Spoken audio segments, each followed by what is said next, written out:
It was a warm summer night when I received the message that would change everything. Oakwood class reunion. Don't miss it.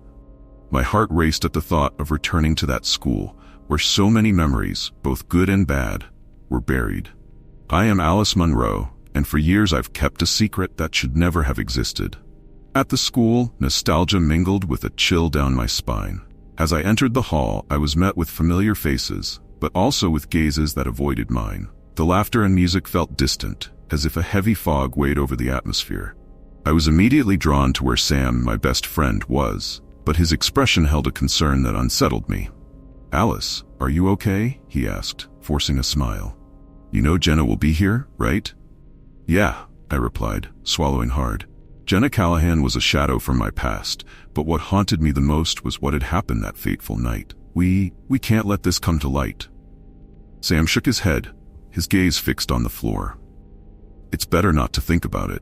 Let's have fun." But I knew the real fun wasn't waiting for us. As the night wore on, the game of truth or dare began to spread among the guests. The lively atmosphere seemed to smother my nerves until Jenna walked in. She was stunning, more than I could have imagined.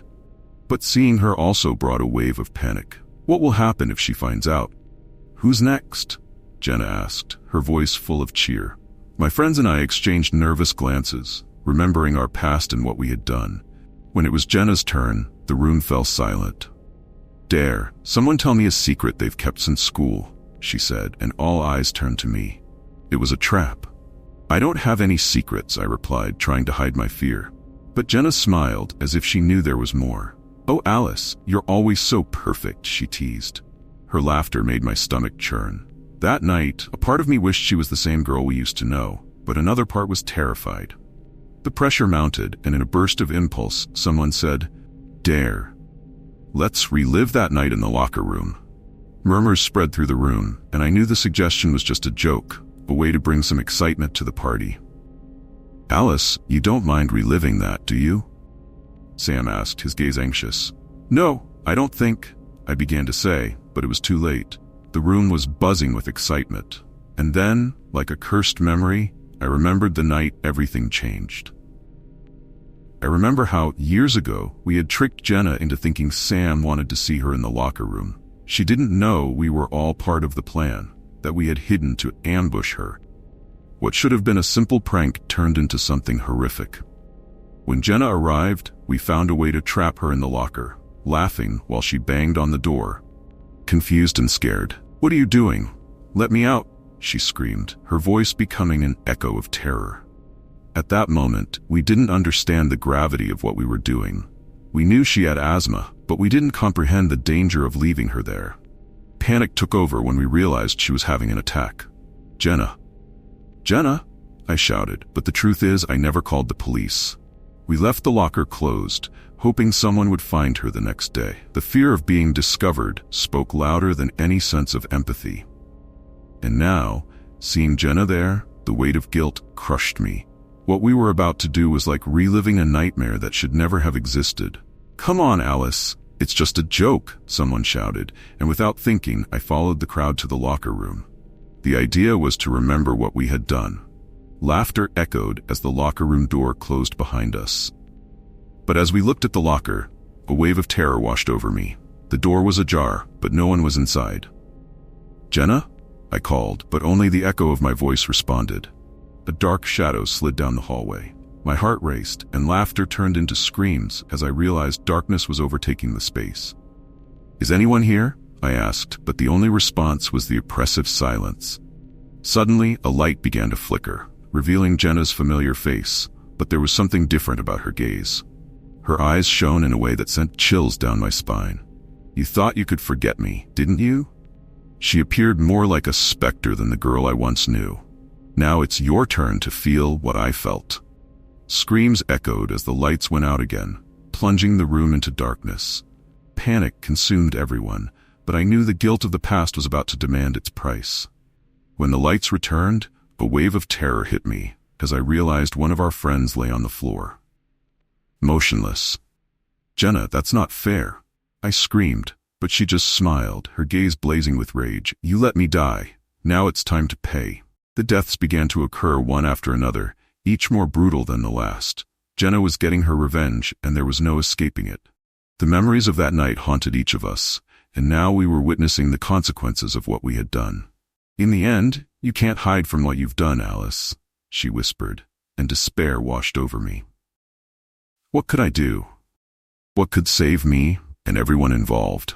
I ran down the hallway, but the walls seemed to close in around me. The screams echoed in my mind, a constant reminder of what I had helped create. When I finally reached the exit, I realized it was too late. Jenna was there, blocking my way. You've always been so clever, Alice, but you can't escape what you've done. In a fraction of a second, I saw everything fade away.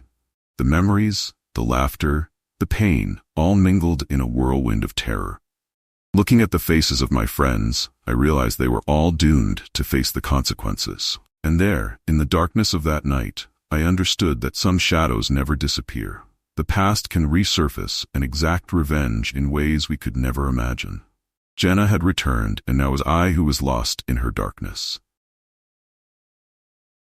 The Hawthorne Farm was a place that always brought both charm and discomfort. Nestled amid vast cornfields and under a sky that seemed endless, it had a rustic and classic beauty. My parents, Margaret and Thomas, bought it years ago, and since then, our family dedicated itself to tilling the land, leading a simple and isolated life. As I grew up, my younger sister Emma and I spent our afternoons exploring the surroundings, playing among the animals and collecting fresh eggs. But there was something about the farm that never felt quite right. A local legend spoke of a curse, a dark force that haunted the property, tied to a tragic event that occurred decades ago. They said a woman named Mary Hawthorne had mysteriously vanished and that her spirit roamed the fields, seeking revenge. Stories about her were whispered on stormy nights, and we would always laugh nervously when we heard our parents' tales. That autumn night, the temperature dropped sharply, and a thick fog enveloped the farm. It was Halloween, and at 17, I decided it was time to do something different. With my 12-year-old sister Emma, I planned a small Halloween party with our school friends. We invited Luke, our longtime friend, along with a few other classmates, for a night of tricks and ghost stories. We wanted to explore the farm and the legends surrounding it. But more than that, we wanted to have fun and leave the shadows behind, even if just for one night. As we decorated the house, Emma couldn't shake a shiver down her spine. "Don't you think this is kind of dangerous? What if the story about Mary is true?" she asked, mixing fear with curiosity. "Oh, come on, Emma. It's just a story to scare kids. Let's just enjoy the night and have fun," I replied, trying to sound confident. But even I felt a nagging unease. The first part of the party was filled with laughter and screams. The trio of friends had a blast, sharing tales of monsters and ghosts while we ate candy and played games. However, as darkness settled in, the atmosphere shifted. The wind howled like a lament, and the shadows seemed to deepen. "Let's explore the barn," Luke suggested, his eyes sparkling with excitement. We all agreed, and together we headed to the old barn, which loomed like a monolith against the night. Inside the barn, dust and cobwebs filled the air. Shadows danced on the walls, and the sound of our footsteps echoed as if the place were alive. As we examined the ancient items and rusted tools, a strange sensation washed over me. It felt as if we were being watched. "Look at this," Emma said, pulling at a loose wooden plank. "It's a diary." The pages were yellowed, and the writing was hard to read. She began flipping through it and reading aloud. "Mary Hawthorne. She talks about a lost love, and voices calling her to the fields." The atmosphere grew heavy. "This is just an old story," Luke said, though his voice betrayed a hint of nervousness. But as Emma continued to read, the words seemed to come alive, filling the air with a palpable tension. Then, a loud bang shattered the silence. We all turned to the barn door, and my heart raced. A strong wind blew, slamming the door and making it shake violently. "What was that?" Luke asked, his voice barely above a whisper. "It must just be the winds," I replied, although I knew there was something more. Fear began to seep into my veins. We decided to head back to the house, but as we moved away, a sense of despair washed over me. It felt as if someone or something was following us. Emma looked back, her eyes wide. "I don't like this, Emily. We need to leave." "Just a little longer," I insisted. "Let's have some fun." The hours dragged on, and we finally decided to try a seance, something I had always wanted to experience. "This will be fun," Luke said excitedly as we set up the Ouija board on the living room floor. As soon as our hands touched the board, a wave of cold swept through the room. "Mary, are you here?" I asked, fear and excitement mingling in my chest. To our surprise, the board began to move. The pointer slowly shifted to the word yes. My friends fell silent, jaws dropped in disbelief. "Let's stop this," Emma said, her voice trembling. "I don't like it." But I was mesmerized. "Mary, what do you want?" I asked, and the pointer moved again, pointing to the letter V. "Vengeance," Luke read aloud, and the atmosphere in the room changed instantly. The air grew heavy, and a sense of dread enveloped us all. "It's just a game," I tried to reassure everyone, but I was no longer sure if that was true. That night, we tried to distract ourselves, but the dark mood refused to lift. Laughter turned into nervous whispers. When we decided to separate and go to bed, a feeling of anguish permeated the air. The next morning, I woke up to a scream coming from Emma's room. Rushing in, I found my sister trembling, her eyes wide. "She's here, Emily, I saw her."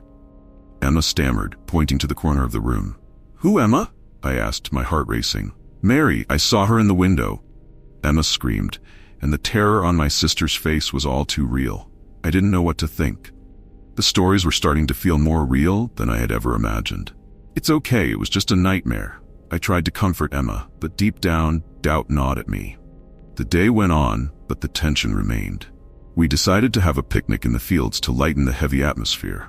As we sat, laughing and sharing stories, something caught my attention.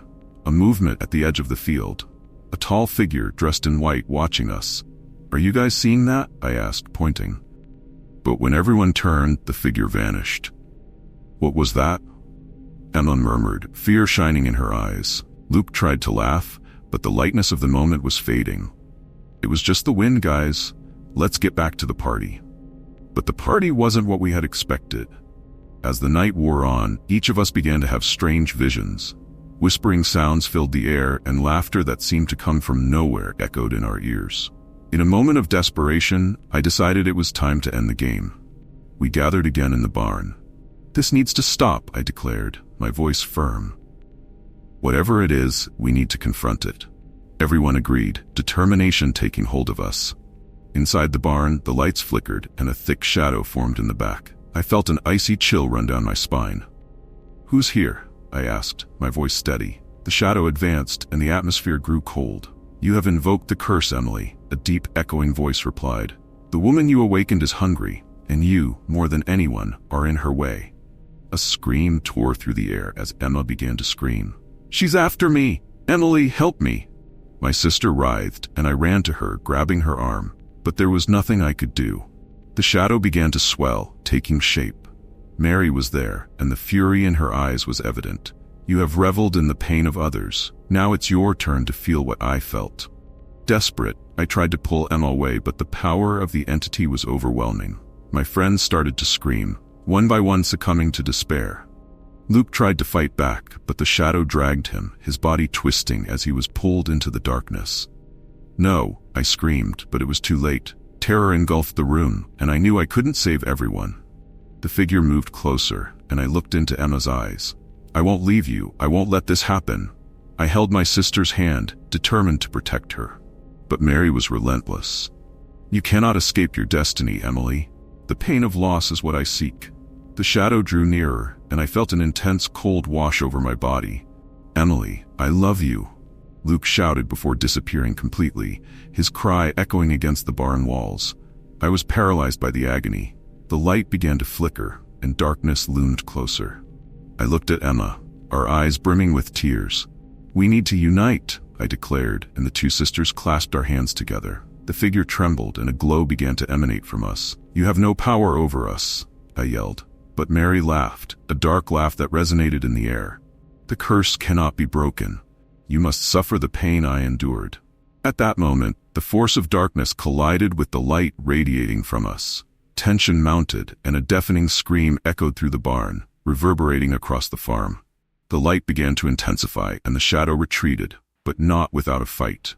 "You cannot escape me," Mary screamed, but we didn't yield. With a final cry, the shadow was expelled, and silence filled the space. When the darkness finally dissipated, we collapsed to the ground, exhausted.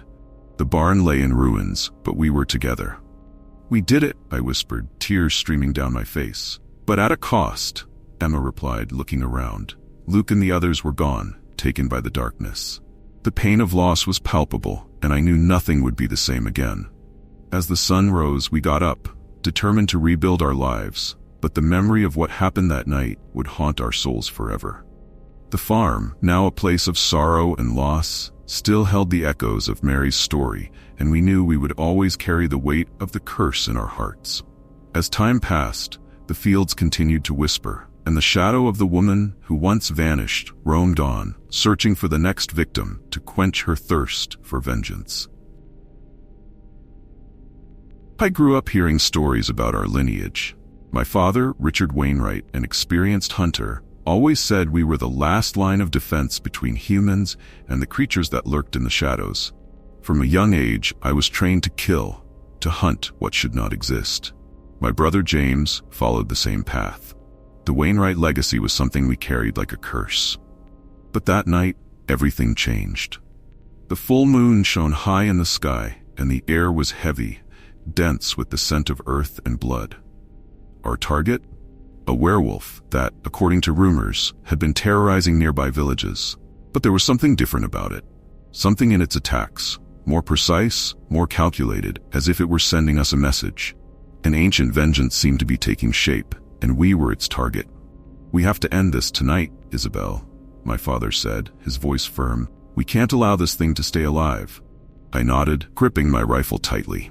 We were in the old family house, a sprawling mansion deep in the forest. It had always been a safe place, a stronghold where we prepared for battles. But now it felt more like a trap. The silence was oppressive, every sound in the forest amplified by the fear creeping through my veins. James was outside, patrolling the perimeter with a silver spear. He had always been the bravest among us, the one who faced danger without hesitation. I, on the other hand, felt my heart pounding in my chest, a sense that something terrible was about to happen. Suddenly, a howl tore through the night, so close it made my blood run cold. I looked at my father, and for the first time, I saw fear in his eyes. "He's here," I whispered. Before we could react, we heard a muffled scream from outside. "James." I rushed to the door, flinging it open, but darkness engulfed me. The moon was the only light, casting long, distorted shadows around us. The sound of something being dragged across the ground was clear, and I followed it, my rifle at the ready. "James," I called, my voice trembling. When I found him, the sight was devastating. James's body lay sprawled on the ground, torn like a piece of meat. Blood pooled around him, and his eyes, once shining with determination, were now glassy and empty. The monster had taken him, and he hadn't stood a chance. I felt an uncontrollable rage rising within me, but along with it, an overwhelming fear that I would be next. "Damn it," I heard my father curse as he arrived and took in the scene. "That bastard, he's hunting us. Dad, we need to get out of here. He's surrounding us." My voice barely escaped, choked by pain and terror. "No, we're going to fight. We'll make him pay." Before I could respond, the sound of claws scratching against the wood of the trees around us surrounded us. The creature was watching us, taunting us. The darkness felt alive, pulsing with a malevolent presence. And then he emerged. The creature was colossal. Its eyes, glowing with a feral rage, were fixed on us. Thick black fur covered its massive body, and its claws, long and sharp as blades, dripped with fresh blood. The metallic scent of James's blood still lingered in the air. But there was something in its eyes. A cold, calculating intelligence that made everything even more terrifying. It wasn't just a beast, it was aware, seeking revenge. "Wainwright's." Its voice was guttural, almost a growl, but perfectly understandable. "You killed my pack, now I will destroy your family." My father fired before I could process what was happening. The silver bullet struck the creature's shoulder, and it roared in pain but didn't fall. Instead, it charged with a terrifying speed. With a single blow, it threw my father against a tree, shattering several bones on impact. "No," I screamed, raising the rifle and firing directly at the creature's chest. The werewolf hesitated, growling with contained fury, but it was closing in. I backed away, stumbling on the uneven ground, until I felt the cold wall of the house against my back. It was too close now. Its hot, fetid breath was upon me. The moon reflected off the blood dripping from its claws, and all I could think about was how my end was near. "Isabel," it said, leaning closer, its eyes glinting with an almost palpable hatred. "You will watch your lineage die tonight." The silver blade I carried on my belt was my last chance. In a desperate move, I pulled it out and drove it with all my strength into the monster's abdomen. It screamed, reeling back, but not before slashing my ribs with a claw, opening a deep wound that darkened my vision for a moment. I fell to my knees, struggling to breathe, while the werewolf staggered. My vision was blurry, and I could hear my father moaning in pain in the distance, unable to move. But the monster wouldn't give up. It was wounded, but not defeated. With one last effort, it lunged toward me. I closed my eyes, bracing for the final blow. But then, I heard the gunfire of a rifle. Another shot, and another. The werewolf fell to the ground with a thud, and when I opened my eyes, I saw figures emerging from the darkness. They were hunters, but not from our group. Strangers who had heard the rumors and come to our aid. They finished what we started, driving silver blades into the monster's body until it stopped moving. But for me, it didn't matter anymore. Blood soaked through my shirt, and the pain was unbearable. I dragged myself to where my father lay, trying to see him clearly. "Dad, we did it," I whispered, but he didn't respond. His eyes closed forever. The cold, unyielding moon still shone in the sky as silence enveloped the night. I felt the weight of my father's body in my arms as his warm blood stained my hands. I looked around, the full moon still glowing overhead, while the hunters who had arrived tried to finish the job, mutilating the fallen werewolf. The scene was brutal, but I was in shock, unable to process what was happening. "Isabel," a firm voice called to me. It was one of the hunters. "We need to go now." I knew he was right. The monster might be dead, but the marks of its vengeance were everywhere, on James's body, in my father's lifeless gaze, and in the scars I would carry forever. Somehow I managed to rise. Blood continued to seep from my rib wound, but the physical pain was nothing compared to the heartache I felt. Our lineage, the revered Wainwright family, was shattered. We were merely remnants of a war we should never have started. With unsteady steps, I moved away from the scene. The hunters stayed behind, dealing with the beast's body, but for me, it no longer mattered. Everything was lost. My family was dead, our legacy had come to an end, and I was alone. Back at our house, I crumpled at the front door.